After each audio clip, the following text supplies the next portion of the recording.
हमारे channel Delhi times में बहुत बहुत स्वागत है। आज हम बात करेंगे दिल्ली की बड़ी खबर के बारे में। लोकसभा से दिल्ली राष्ट्रीय राजधानी राज्य क्षेत्र शासन विधायक 2021 को मंजूरी मिल गई है। इस बिल में उपराज्यपाल को ज्यादा शक्तियां देने का प्रावधान किया गया है। निचले सदन में विधायकों पर हुई चर्चा का जवाब देते हुए गृह राज्य मंत्री जी किशन रेड्डी ने कहा कि संविधान के अनुसार दिल्ली विधानसभा से युक्त सीमित अधिकारों वाला एक केंद्र प्रशासित राज्य है। सुप्रीम कोर्ट ने भी अपने फैसले में कहा है कि यह केंद्र शासित राज्य है, सभी संशोधन न्यायालय के निर्णय के अनुरूप है। उन्होंने कहा कि कुछ विधायक लाया गया है जिससे दिल्ली के लोगों को फायदा होगा और पारदर्शिता आएगी। मंत्री के जवाब के बाद लोकसभा ने ध्वनि मत से राष्ट्रीय राजधानी राज्य क्षेत्र शासन विधायक 2021 को मंजूरी प्रदान कर दी है।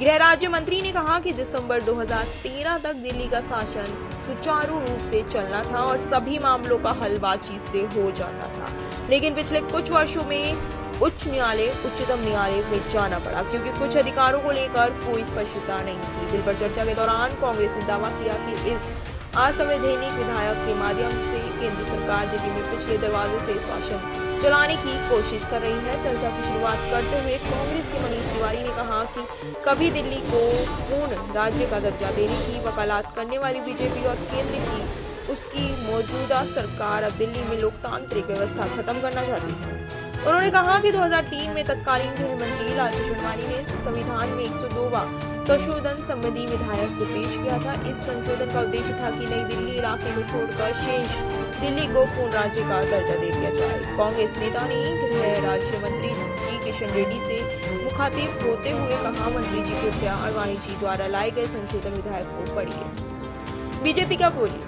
बीजेपी के सांसद मीनाक्षी लेखी ने चर्चा के दौरान कहा कि राष्ट्रीय राजधानी क्षेत्र में फैली अव्यवस्थाओं को दुरुस्त करने के लिए केंद्र सरकार संविधान के तहत कदम उठा रही है। उन्होंने कहा कि दिल्ली में प्रशासक रूप से उपराज्यपाल ही सरकार चलाने का अधिकार रखते हैं और यह बात पहले से संविधान के तहत निर्धारित है। केंद्र सरकार इस बात को संशोधन के माध्यम से सही से स्पष्ट कर रही है। आम आदमी पार्टी के सांसद भगवत मान ने लोकसभा में केंद्र पर राज्यों के अधिकारों का हनन करते हुए दिल्ली की सरकार को शक्तिहीन करने का आरोप लगाया है। मान ने कहा कि केंद्र सरकार राज्यों के अधिकारों का हनन करने का विशेषता रखती है और कृषि कानून को लाने में भी ऐसा किया गया। उन्होंने इस विधायक को दिल्ली की आम आदमी पार्टी की सरकार को शक्तिहीन कराने वाला बताया गया। बीजेपी दिल्ली में पिछले कई वर्षों से सत्ता से बाहर है और उसे हार हजम नहीं हो रही। मान ने कहा कि अगर दिल्ली में उपराज्यपाल सरकार चलाएंगे और मुख्यमंत्री कोई फैसला नहीं ले सकते तो दिल्ली में विधानसभा चुनाव कराने का क्या होगा।